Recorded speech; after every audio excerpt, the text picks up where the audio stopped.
Spoštovane gledalke in gledalci, lepo pozdravljeni v naši družbi.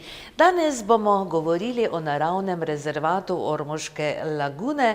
Gotovo ste slišali zanj, upam, da ste si ga tudi že v tem času ogledali. Veliko se je zgodilo, v zadnjih letih spremenilo, predvsem na boljše in, če se lahko tako izrazim, kar nekšen košček raja lahko najdemo vsi tisti tam, ki imamo radi naravo, pristno naravo in ki se radi odpravimo na sprehod, torej nekje izven, daleč od mesta. Ja, govorili bomo torej o tem naravnem rezervatu, o bogastvu, ki ga najdemo tam.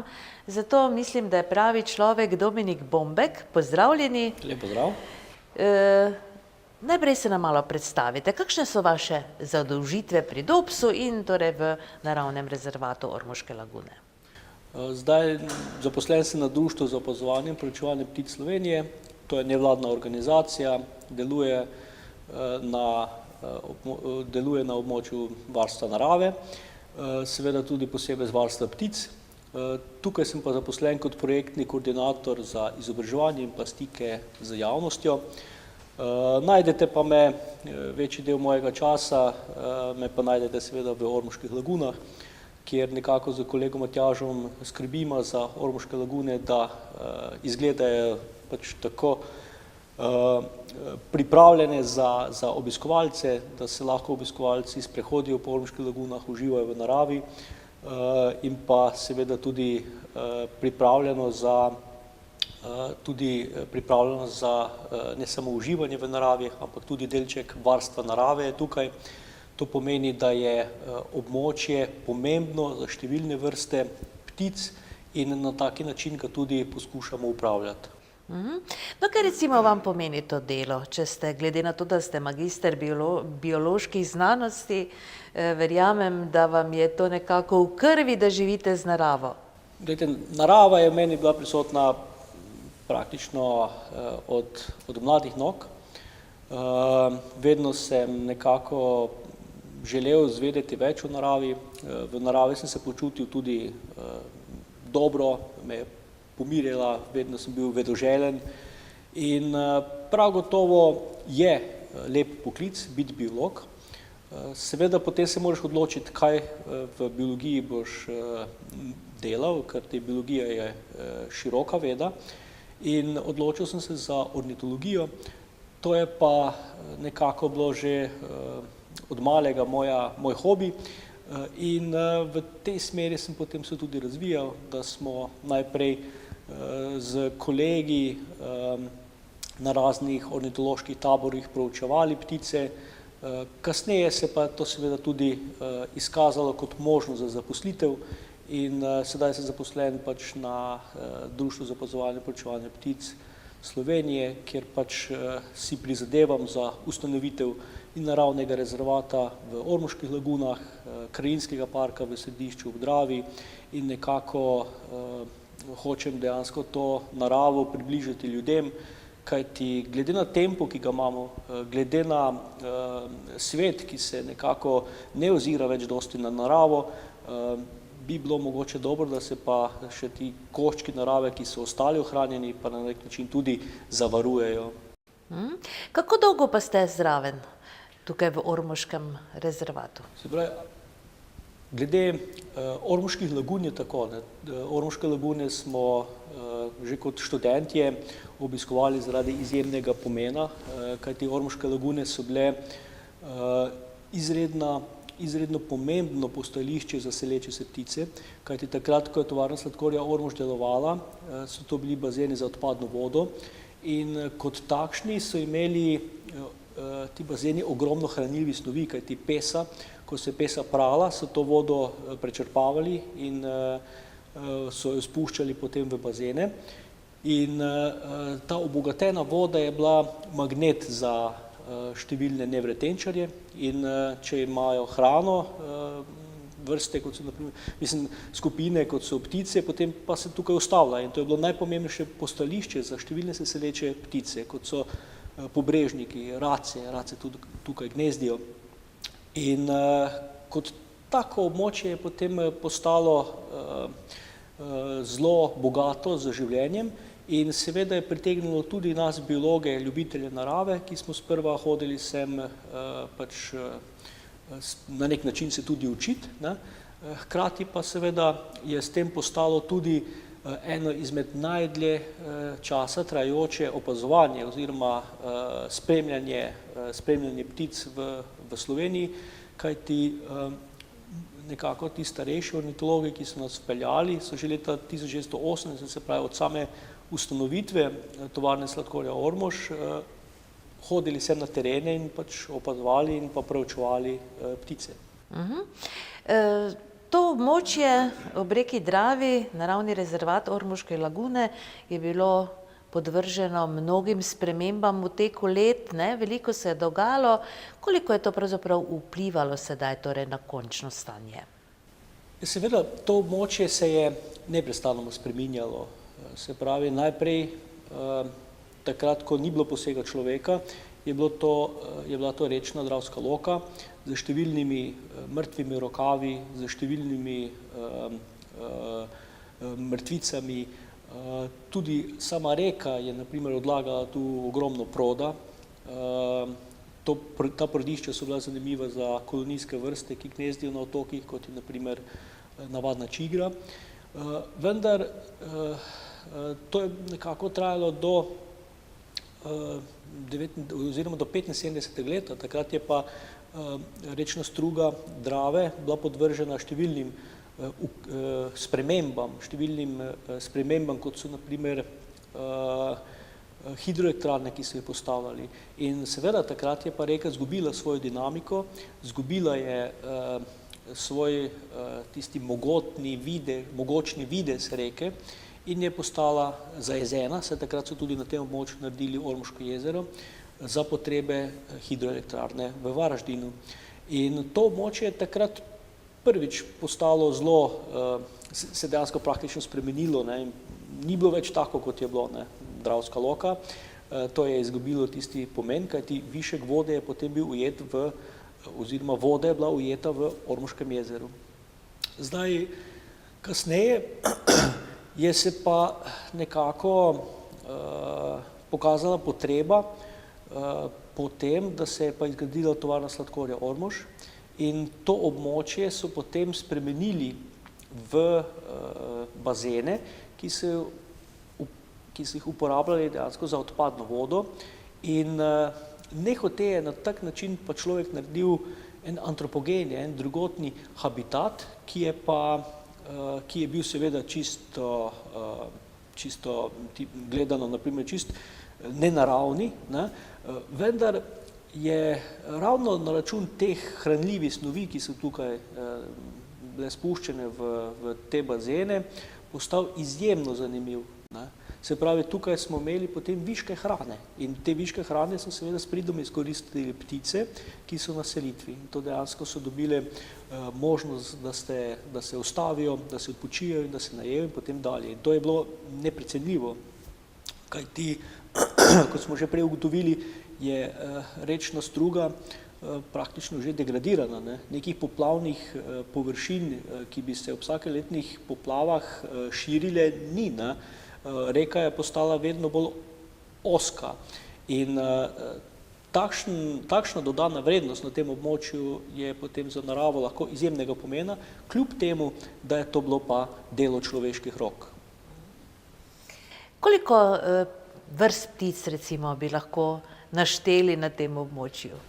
Ja, na tem območju imamo 261 vrst, seveda plus minus tudi, ne. 261 vrst ptic, ki bi jih lahko, naprimer, ali pa ki pa jih pričakujemo tudi v Ormoških lagunah. Se pravi, to so od gozdnih ptic, travniških, potem številne vodne ptice, ne, race, pobrežniki, skratka, zelo pestra paleta ptic. Zdaj, za nepoznavalce je mogoče malo težje, ne, zaradi tega, ker območje je zaraščeno tudi z trstom, z rogozom in tamle se pač ptice skrijejo in jih ne vidiš, jih pa moraš prepoznati po njihovem oglašanju in pa petju.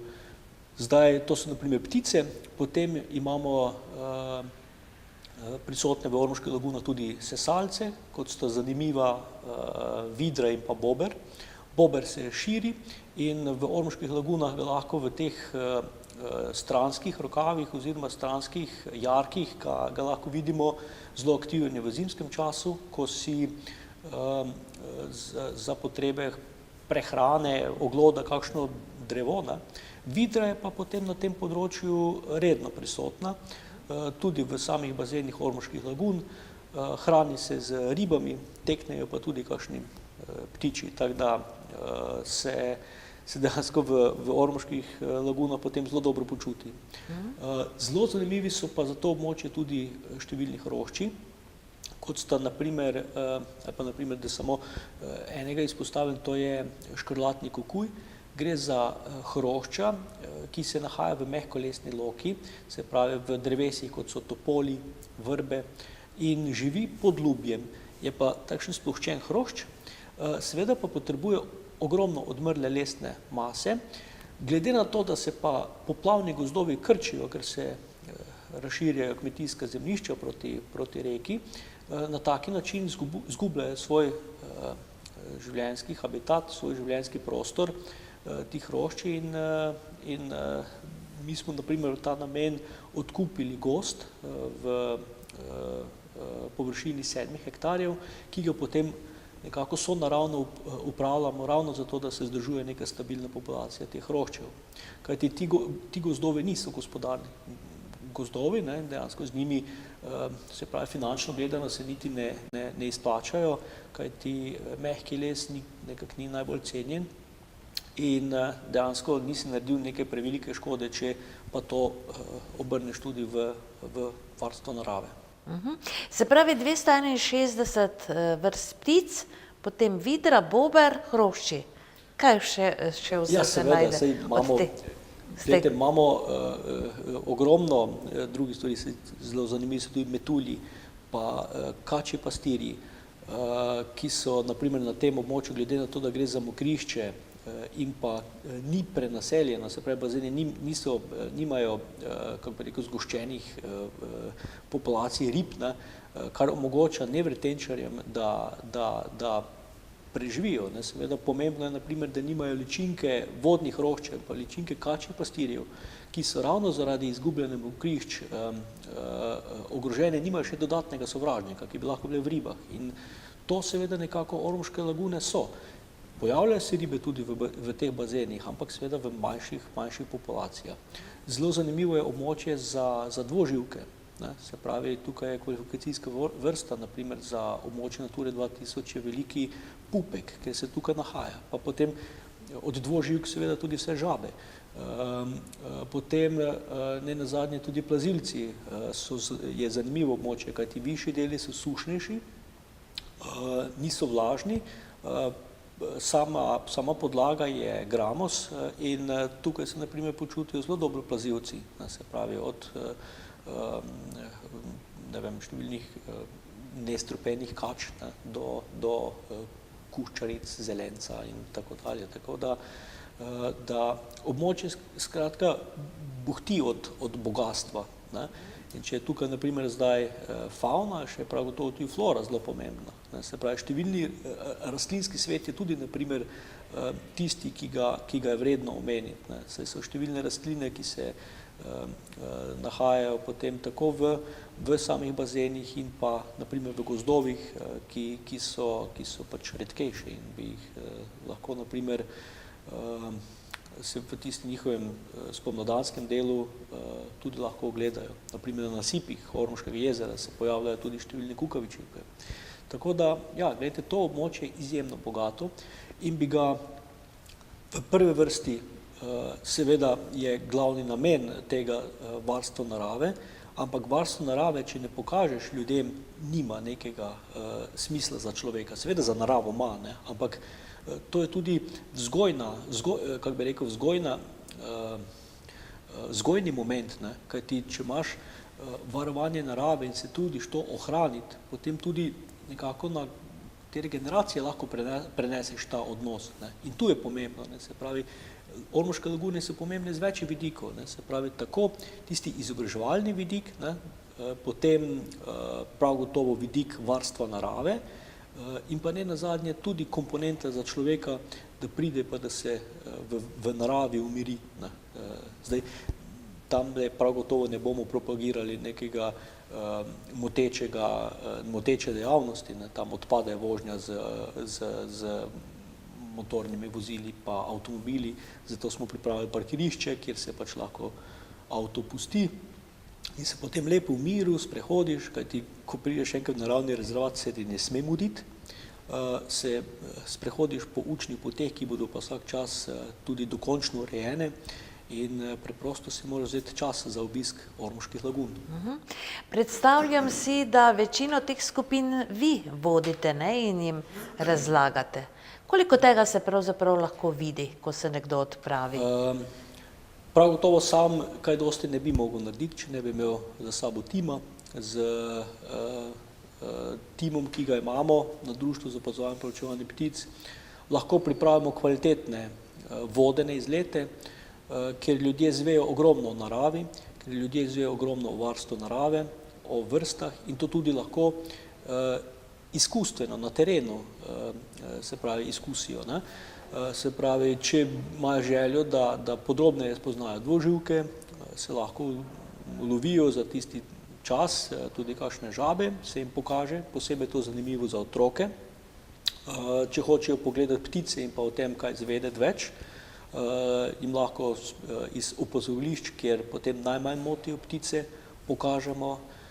Če pa hočejo pogledati kakšnega sesalca, kot je na primer vidr ali pa bober, je tisto pa že malo težje. Takrat bi pa morali po noči riskirati noč, pa še tisto ni nujno, da se najde ta žival tam.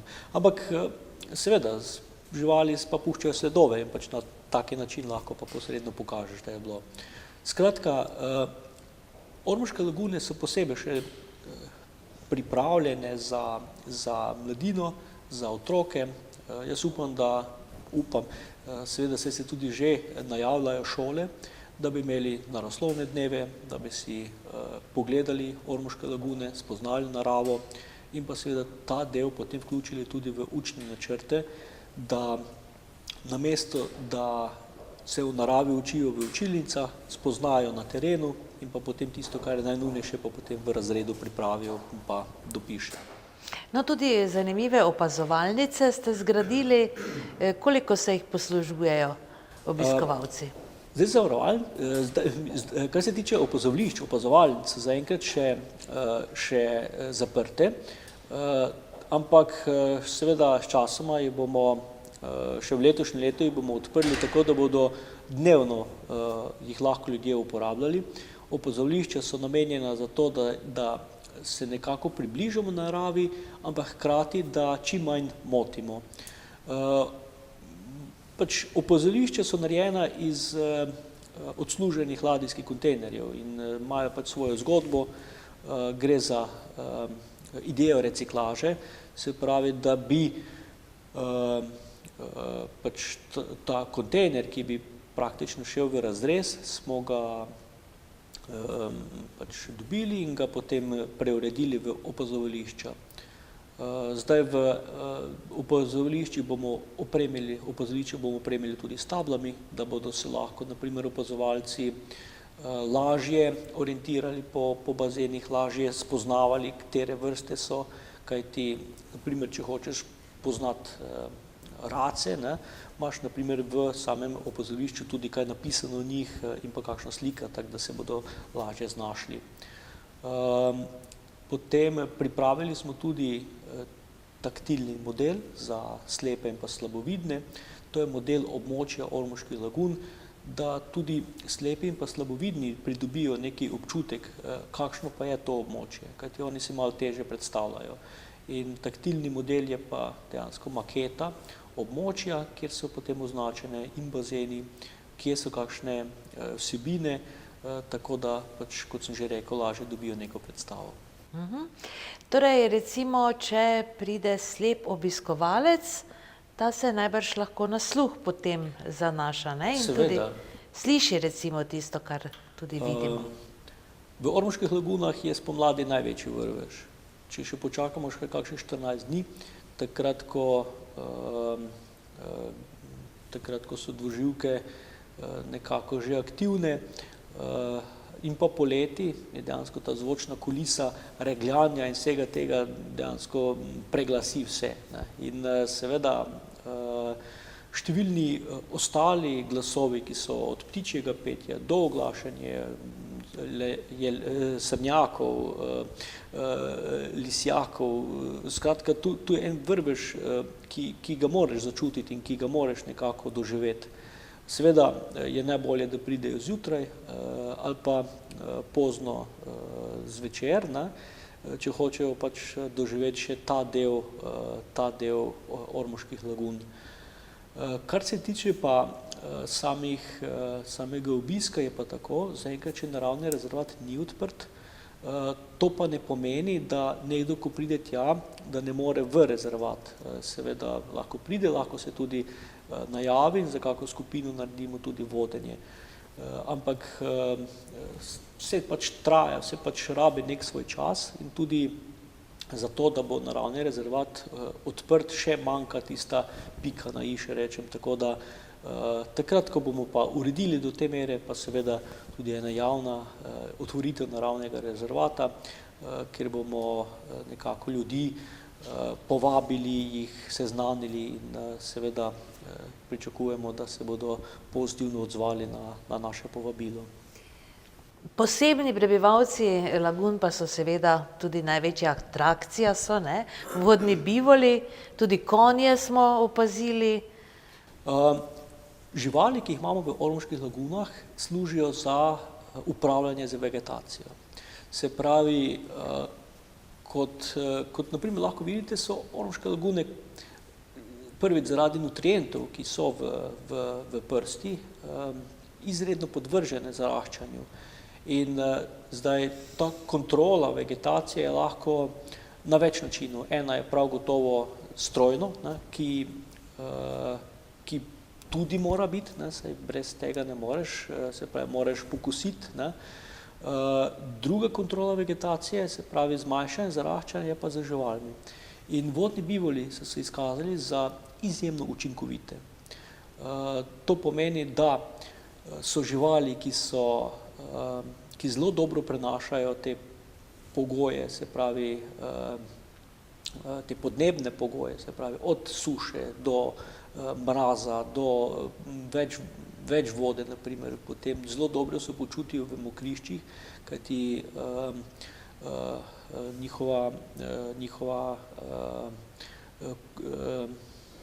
te noge so pač, kopite so prilagojene na tak način, da jih držijo na podlagi, so širša. Potem glede prehrane tudi niso občutljivi, kajti v njihovih vampih so celulitične bakterije, isto kot pri teh domačih živali avtohtonih, kot je na primer cika, vendar teh bakterij je znatno več. In zaradi tega so sposobni prebavljati slabšo hrano, se pravi slabšo rastlinsko hrano. Hranijo se na primer tako z koprivami kot z zlatorozgo, se pravi trst, rogos, vse jejo. To so na primer, to je rastlinska hrana, ki jo pa živali kot, se pravi te krave, ko imajo po hlevih, ne bi mogle prebaviti, ne. In kot take so se izkazali za izjemno dobro naložbo, da bi temu rekel. Z pomočjo vodnih bivolov smo pač tudi razširili travniške površine in sedaj imamo že tam okrog dobrih 10 hektarjev travniških površin, ki smo jih pa s pomočjo paše in pa seveda tudi nekaj s pomočjo košnje pripravili. In glede na to, da smo prej imeli stanje travnikov 0, ne, zdaj pa 10 hektarjev, jaz mislim, da se je vseeno izkazalo za dobro naložbo. Seveda, to pa pomeni ogromno vloženega truda. Kolega Matjaž, ki tukaj pomaga, je praktično cele dneve v pogonu in cele dneve stvari ureja, kajti 60 hektarsko območje zahteva neko vzdrževanje.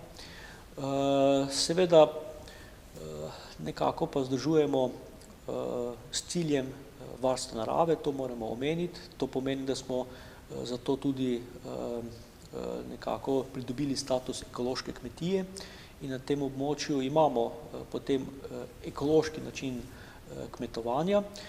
Se pravi, gre pa predvsem za to, da se na taki način kontrolira ali pa upravlja z travniškimi površinami. Jaz mislim, da je tudi ta povezava med naravo in pa kmetijstvom lahko dobra. Kmetijstvo ni nujno, da je vedno samo uničevalec narave, ampak dolga leta je bilo kmetijstvo vedno vzajemno z naravo in slej ko prej bi se to moralo tudi nekako pokazati in Ormoške lagune so dober način, dober pokazatelj te povezave. Se pravi, da imaš pašno živino, da imaš površino, kjer jo paseš, ne, in pa hkrati na taki način ne dela škode, ampak kvečjemu korist, ne, kajti številne travniške vrste ptic lahko zdaj na račun tega tukaj gnezdijo. Prej, na primer, ko je bilo pa zaraščeno, pa so bile pač druge vrste, ne, ampak te so na primer dosti bolj ogrožene, kot pa katere druge. No, pravite, da torej naravni rezervat Ormoške lagune še ni odprt za obiskovalce, razen pač nekaj najavljenih. Kdaj pa se računa in kaj še pravzaprav je potrebno postoriti, da bo torej to za trg? Tako, v Ormoških lagunah še manjka tista pika na i, to je interpretacija narave. Seveda to pomeni ogromno dela, kajti po celotnem območju moraš pripraviti vsebine, ki nekako obiskovalcem pojasnijo, kakšen je sploh namen tega območja, kaj se lahko v tem območju vsi ogledajo, jih potem vodi po Ormoških lagunah in to moraš nekako tudi opremiti z slikami, z teksti in ta proces pa vseeno traja, ne moreš to narediti v enem mesecu in seveda na tem že kar intenzivno delamo in pričakujem, da v letošnjem letu, ne samo pričakujem, ampak zagotovo v letošnjem letu bo zadeva speljana do take mere, da bo tudi to dokončano. Zdaj smo ravno za temi tablami, za to izobraževalno vsebino proti koncu. Pripravlja se tudi vodnik po Ormoških lagunah, se pravi, da si bo lahko nekdo brez vodenja te Ormoške lagune tudi ogledal in dobil pač tisto prikaz, zakaj sploh so Ormoške lagune in kakšen je sploh njihov namen. Table seveda tudi, da lahko pridejo na primer šole, si pogledajo, na taki način dobijo pač informacije o območju. Manjka pa nam še, kar bomo pa dejansko zdaj naredili, še dodaten vtok vode v Ormoške lagune, kajti območje, veste, da takrat, ko je tovarna sladkorja Ormož prenehala delovati, se je počelo počasi izsuševati in pa zaraščati.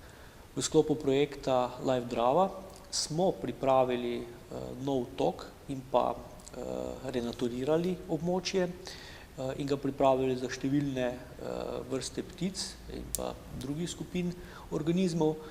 In eden izmed ciljev je bil tudi vtok vode. Mi smo vtok vode uresničili. Iz Ormoškega jezera smo s pomočjo tlačne razlike, se pravi kar prostim padcem, preko cevovoda omogočili dotok vode. Vendar se je izkazalo, da je zaradi prepustnosti tal in pa zaradi transpiracije ta pritok vode pa mogoče malo podcenjen. In ravno sedaj smo z izvajalcem nekako v sklepni fazi, da bomo dodatni dotok vode še naredili, se pravi ta 30 litrov na sekundo, koliko ga imamo sedaj, bi povečali na okrog 200-250 litrov na sekundo, kar bi pa moralo zadoščati, da bi lahko upravljali potem z temi bazeni in pa zagotavljali višjo gladino vode, dejansko tako, kot smo načrtovali. Zdaj, na taki način Ormoške lagune sicer nimajo vode, tako kot smo si mi predstavljali, da bi jo imeli, ampak prav gotovo so pa še vedno zelo zanimive za vrste. Zdaj, vrstna struktura je malo spremenjena, mogoče je malo manj rac, je pa več tukalic in pa ostalih ptic pevk. Ampak vseeno računamo na to, da nam bo pa z novim dotokom, dodatnim dotokom vode to vseeno uspelo. Kaj mislite, koliko bodo recimo obiskovalci moteči za ta kraj, kaj te pričakuje se potem verjetno kar veliko število obiskovalcev? Jaz mislim, da niso moteči, kajti poti so speljane tako, da čim manj motijo naravne procese, ki se dogajajo v bazenih, imamo opazovališča, odkoder lahko opazujejo, imamo zeleni zastor, se pravi, da če bodo se ljudje gibali pred bazeni, ne bodo motili ptic zaradi tega, ker praktično ljudje ne bodo vidni.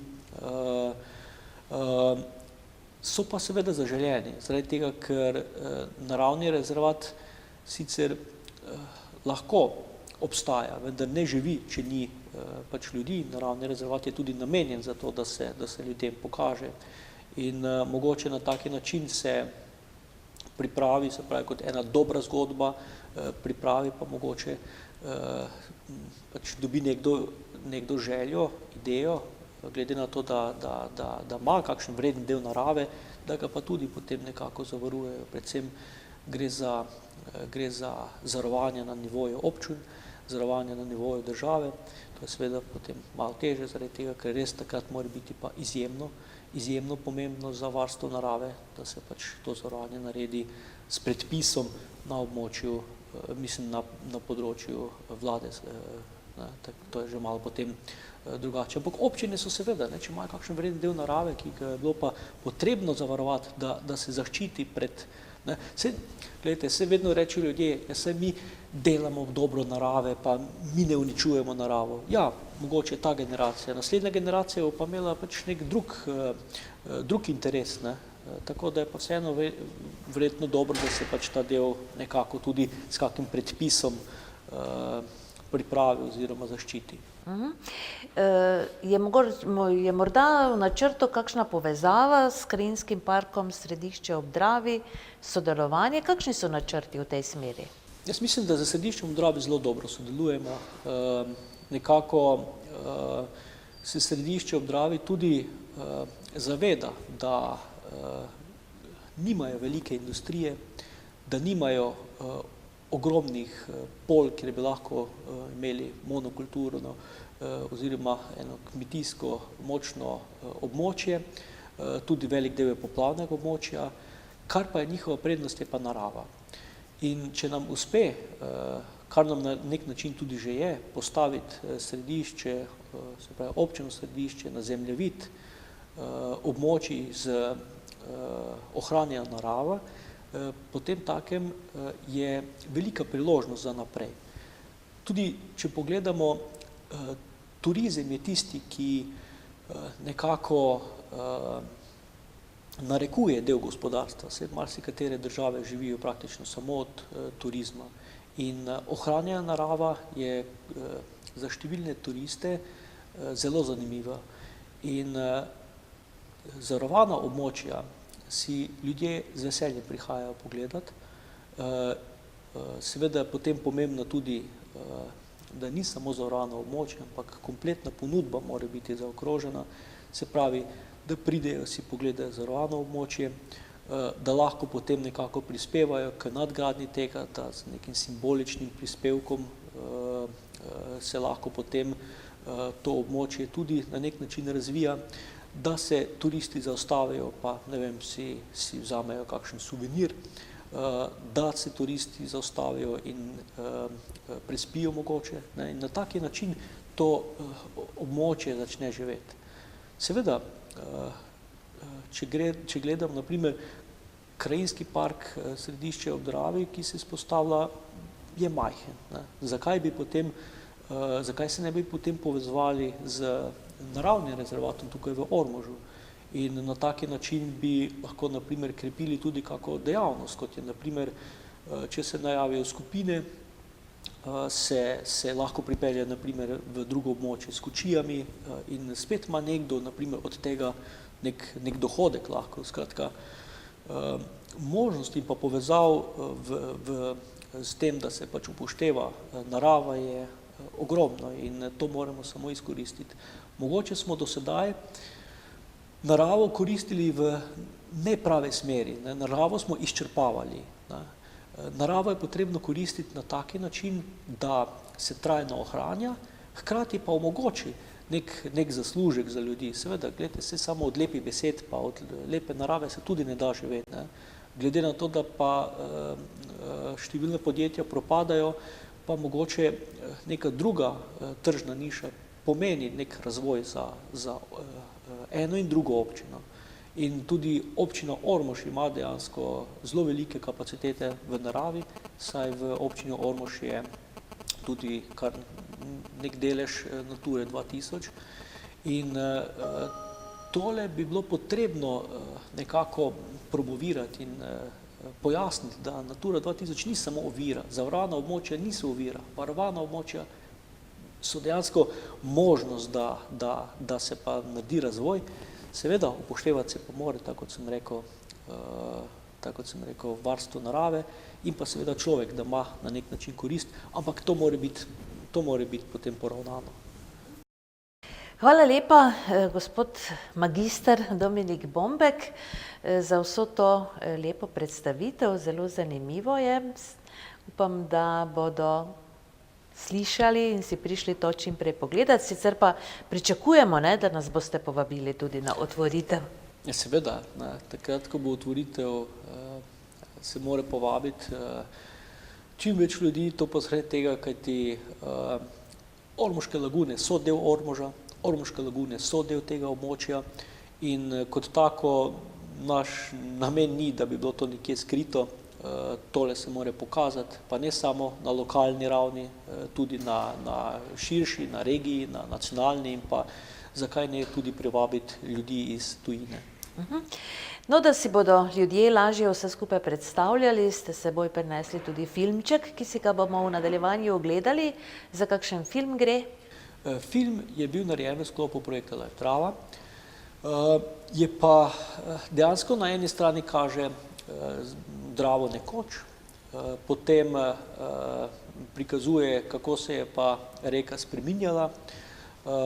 Označene so tudi Ormoške lagune in pa prikazuje tudi to povezavo med človekom in pa med reko Dravo, kajti na reko Dravo smo bili ljudje v preteklosti in pa tudi sedaj nekako naslonjeni. Reka Drava je pomenila življenje, je dajala življenje, seveda je pa ga v poplavah tudi kdaj pa kdaj zagrenila, ampak vseeno ljudje so znali živeti z reko Dravo.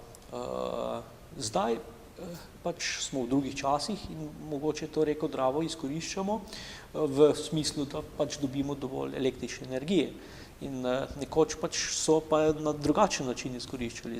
Z danimi zmožnostmi je bilo pač manj invazivno, da tako ne rečem.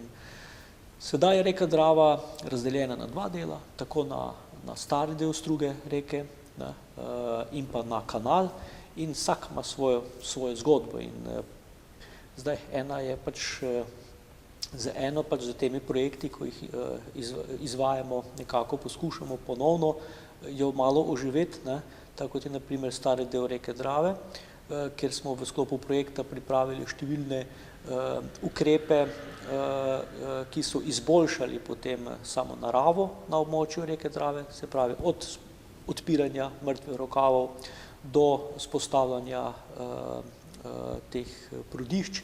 In tole bo dejansko nekako tudi prikazano z filmom in na tak način bodo ljudje dobili, oziroma bo jim bolj približano, kot pa na primer samo z besedami. Se pravi, slika vedno več pove, kot pa besede. Tako da vabljeni k ogledu.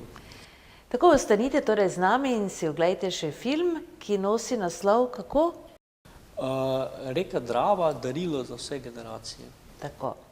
Hvala lepa za pozornost, spoštovane gledalke in gledalci, bodite z nami tudi čez teden dni, ko pa bo naš gost pater Drago Avsenak. Ja, velikonočni prazniki se približujejo in najbrž bo povedal veliko zanimivega, takšnega, kar spada za ta čas. Tako, hvala lepa še enkrat torej za pozornost in srečno do prihodnjič.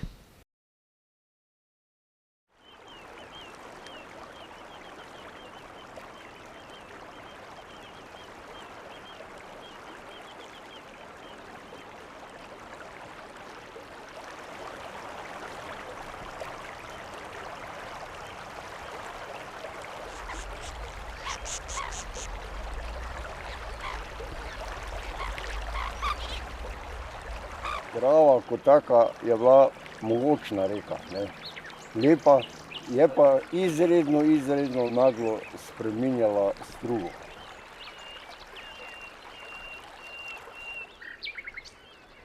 Polna rokavov, polna mlak, ki so bile bogate z žabami, z ribami, življenjem. Skratka, to je bilo neko področje, ki je bilo fantastično. Če pogledamo ozadje, vidimo vodo tu, voda tam, vmes je rastlinje. Kdo bo zmeral tako strugo? In 2 leti ni bila enaka, vedno je nastala kakšna nova struga.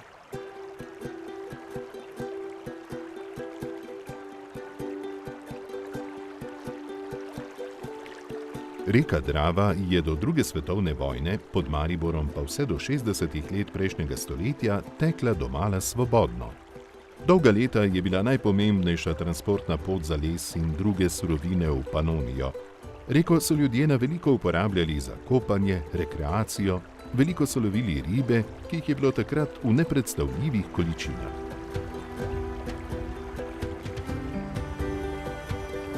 Ljudje so bili izredno navezani na Dravo kot reko, pa na vse živelj okoli Drave.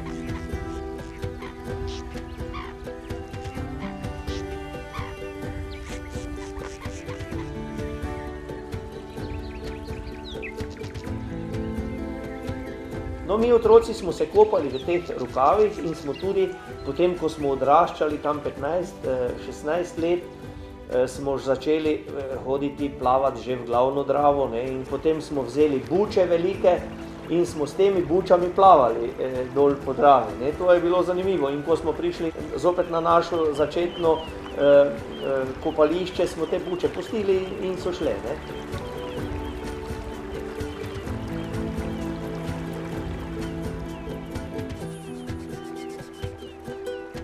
Bil je en kup enih izvirkov, kjer je Drava tekla skozi prodišča. Krasna voda je bila, smo se napili, noben nikoli ni imel niti želodčnih težav, niti nič. In ta zviravščevina, smo rekli takrat, če si stopil vanjo, te je zabolelo, tako je bila hladna. Reka je bila takrat mozaik številnih rokavov, strug, brežin z velikimi prodišči, naravnih otokov, peščenih plaž in obrečnih gozdov. Jaz sem krave s tim pregnal, pa sem rekel, pa je krava preplavala Dravo, jaz si drug si bil, pa si jo prijel za rep, pa te je vlekla na ovi stran, pa se pasta tam pove, tam pa ni bilo nikoga, ne, tam smo pa pasli. Kaj še mi reči, Drava je davala tem ljudem ne samo ritem življenja je davala. Bistveno večje je bilo vse skupaj. To, kar je, to je zelo malo od tistega, kar je bilo nekoč, ker to se je raztezalo v kilometer širine, pa mogoče včasih še več. Po izgradnji elektrarn se je značaj reke spremenil. Nastala so akumulacijska jezera, pretok vode v strugi se je zmanjšal.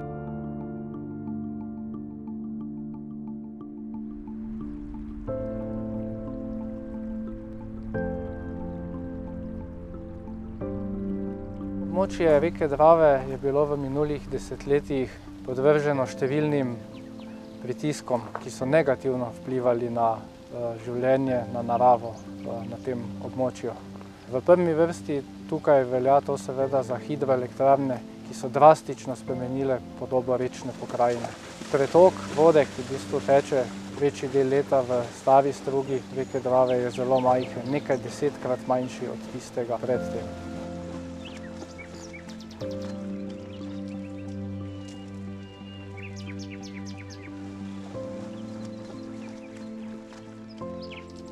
Prvo dojetje je bilo takrat, ko je nivo vode v Studencah padel.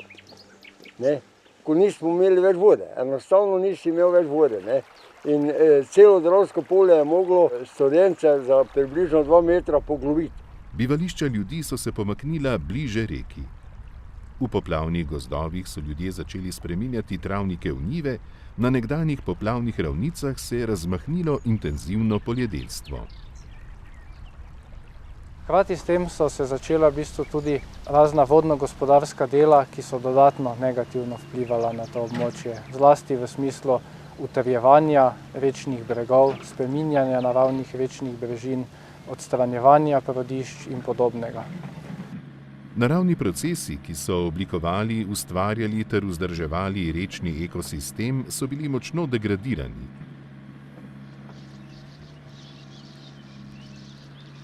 Vendar pa je življenje v spremenjenih razmerah našlo pot. Zaradi mednarodno pomembnega števila vodnih ptic in deležev regionalnih populacij nekaterih vrst je bila celotna reka Drava pod Mariborom uvrščena v Naturo 2000, območja evropskega pomena za varstvo narave.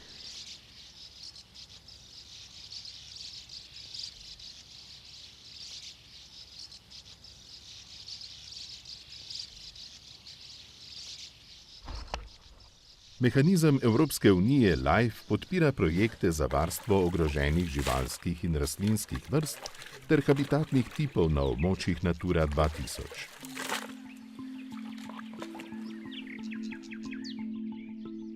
Na Dravi med Mariborom in Središčem ob Dravi Društvo za opazovanje in proučevanje ptic Slovenije uresničuje projekt Obnova rečnega ekosistema nižinskega dela Drave v Sloveniji, LIFE Drava.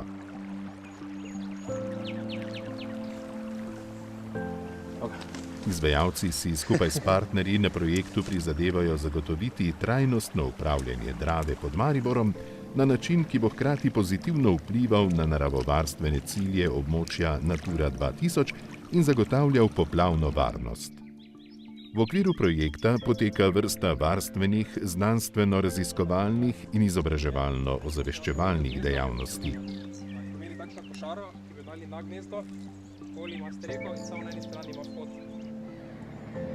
Po obsežnih spremembah v preteklosti imajo pomembno vlogo za ohranjanje biotske pestrosti tudi nekatera življenjska okolja umetnega nastanka, zlasti akumulacijska jezera.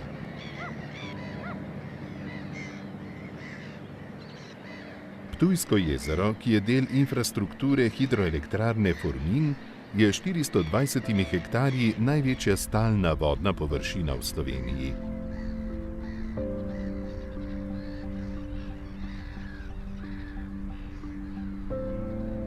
Jezero ima po svojem pomenu za prezimujoče in seleče se vodne ptice v slovenskem delu reke Drave osrednje mesto. K temu poleg velikosti prispeva tudi sam geografski položaj jezera v rečnem koridorju reke Drave, vzdolž katerega potekajo selitve vodnih ptic.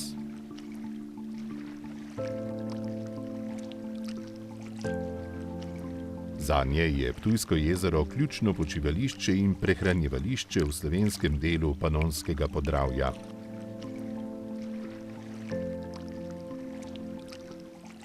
Tukaj se v hladni polovici leta redno pojavlja več kot 10 000, občasno pa celo več kot 20 000 vodnih ptic, ki pripadajo 120 različnim vrstam.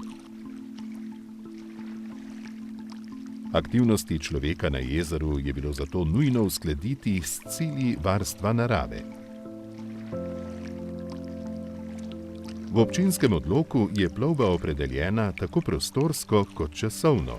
S tem pa je bilo omogočeno sobivanje ptic in človeka, ki jezero uporablja za sprostitev in rekreacijo. Vse več turistov pa v zadnjem času prihaja na jezero občudovati tudi ptice in drugo naravo. jezero je največje v Sloveniji in je zadost veliki prostor, da lahko dejansko uživamo vsi ob tem jezeru.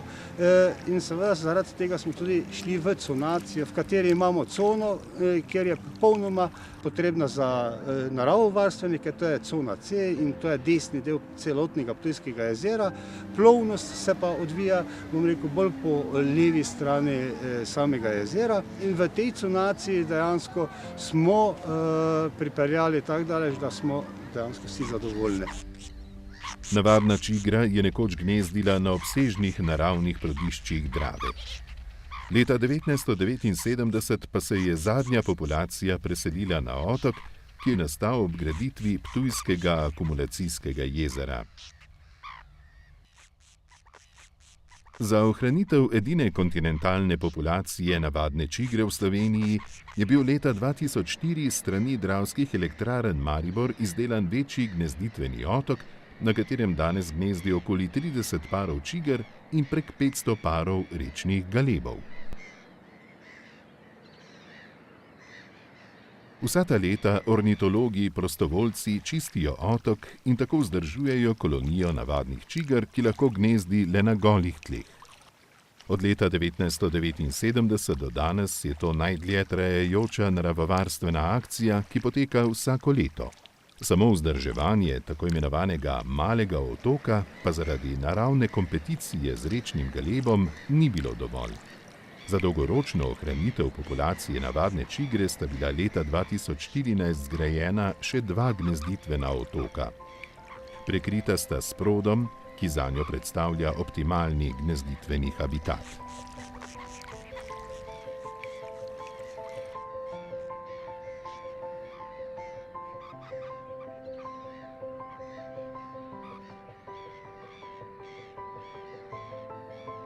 Navadna čigra na prodiščih stare struge reke Drave ne gnezdi več. Zavrta rečna dinamika pa ne zagotavlja obnavljanja gnezdišč še nekaterim karizmatičnim vrstam rečne krajine.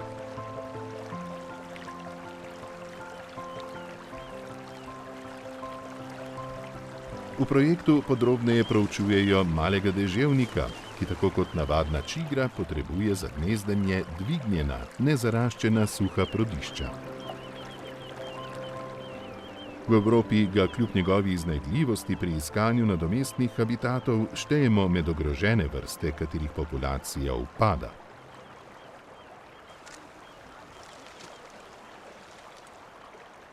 V raziskavi so pri malem deževniku, zlasti samcih, potrdili visoko stopnjo zvestobe gnezdiščem, saj se večina preživelih osebkov spomladi vrne na isto prodišče oziroma v njegovo neposredno bližino. Zaradi tega je zagotavljanje ustreznih gnezdišč velikega pomena za dolgoročno ohranjanje stabilne, nacionalno pomembne populacije vrste na reki Dravi. Plodonosnost reke je po posegih zmanjšana, redka prodišča pa se hitro zarastejo in postanejo neprimerna za gnezdenje te ptice.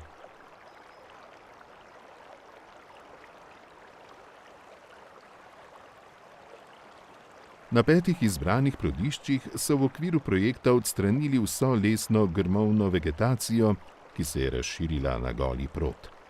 S tem so obnovili habitat malega deževnika, obenem pa lokalno povečali pretočnost struge, kar pozitivno vpliva na poplavno varnost.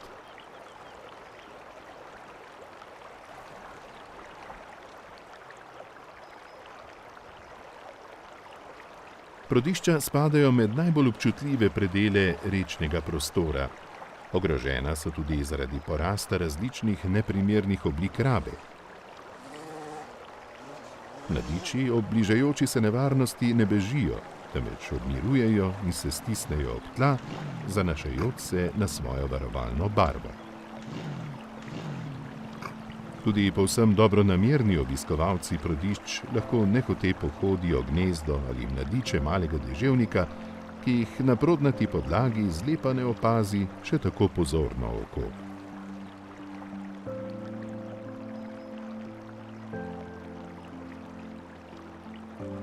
V peščenih stenah, ki so navadno nasproti prodišč, pa lahko srečamo še 2 značilni vrsti rečne struge.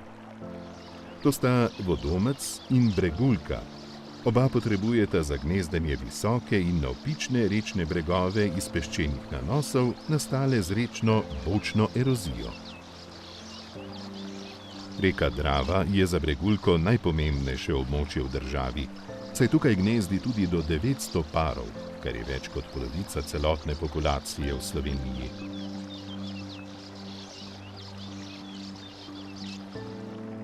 Številni prostovoljci že vse od leta 1994 na reki Dravi vsako leto urejajo rečne brežine, ki so tako z njihovo pomočjo ponovno primerne za gnezdenje. Brez njihovega dela bi breguljka iz reke Drave že davno izginila.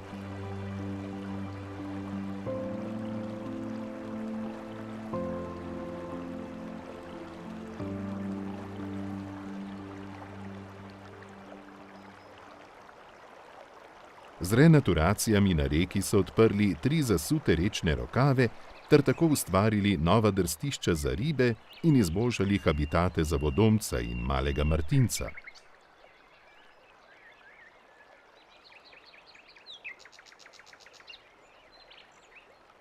Ponovno odpiranje rečnih rokavov bogati podtalnico, lokalno povečuje razlivno območje reke in tako zmanjšuje poplavno ogroženost.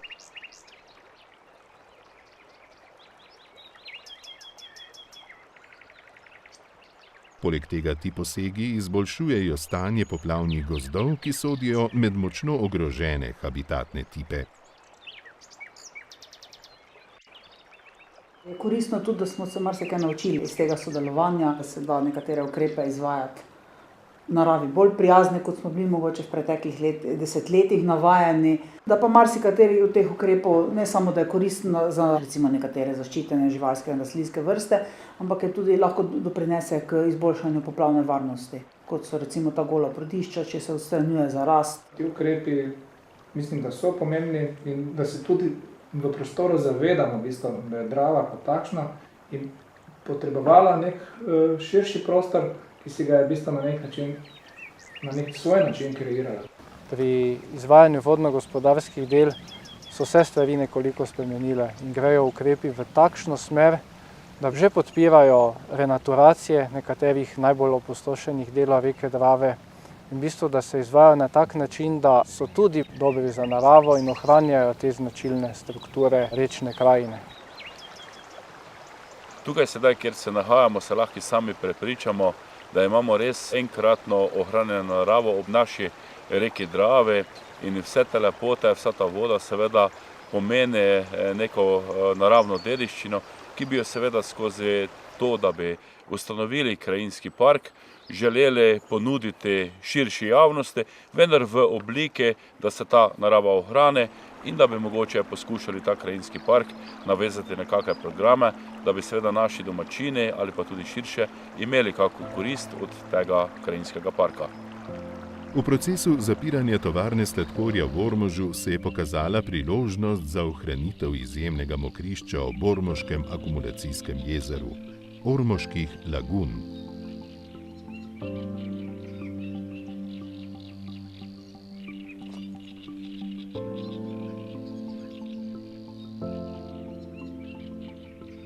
Tukaj je bila v času delovanja tovarne sladkorja Ormož čistilna naprava za čiščenje vode pri proizvodnji sladkorja.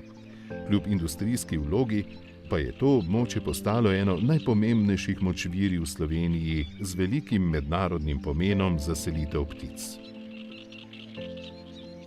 V lagunskih bazenih se je dnevno ustavljalo, počivalo in se prehranjevalo na tisoče vodnih ptic, posebej pobrežnikov in rac, mnoge redke in ogrožene vrste, kot je denimo globalno ogrožena kostanjevka, pa so gnezdile samo tukaj. Zaradi tako imenovane sladkorne reforme Evropske unije so bili lastniki prisiljeni tovarno zapreti in tudi naravovarstvena usoda lagun je za hip postala negotova. Meni se je zdelo škoda, da bi zdaj takšno področje postalo neuporabljeno za nekaj več v naravi. Zdaj bi se verjetno zaraslo in bi tam bil naravni gozd in bi tam narava tudi svoje počenjala, ampak zdaj je to nek učni primer, kako se da tudi industrijski objekt z dobro voljo in znanjem spremeniti v naravovarstveno področje.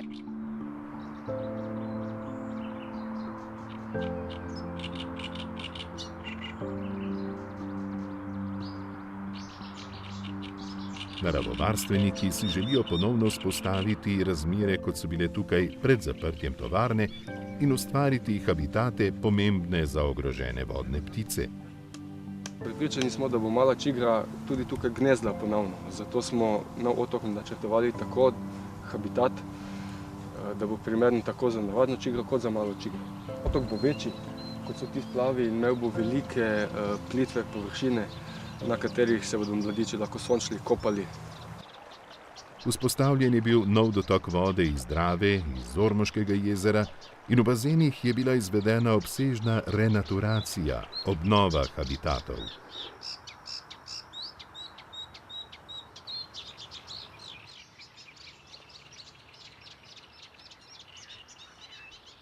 Izdelani so bili številni manjši in večji otočki, ki bodo služili kot nova prehranjevališča in gnezdišča za ptice.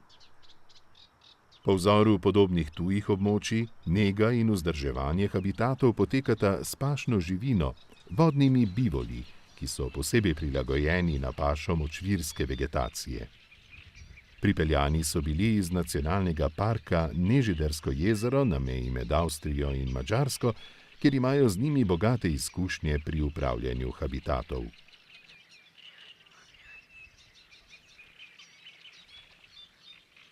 Tudi v lagunah so se doslej izkazali več kot odlično. Domača živina je torej danes nepogrešljiv sodelavec naravovarstvenika.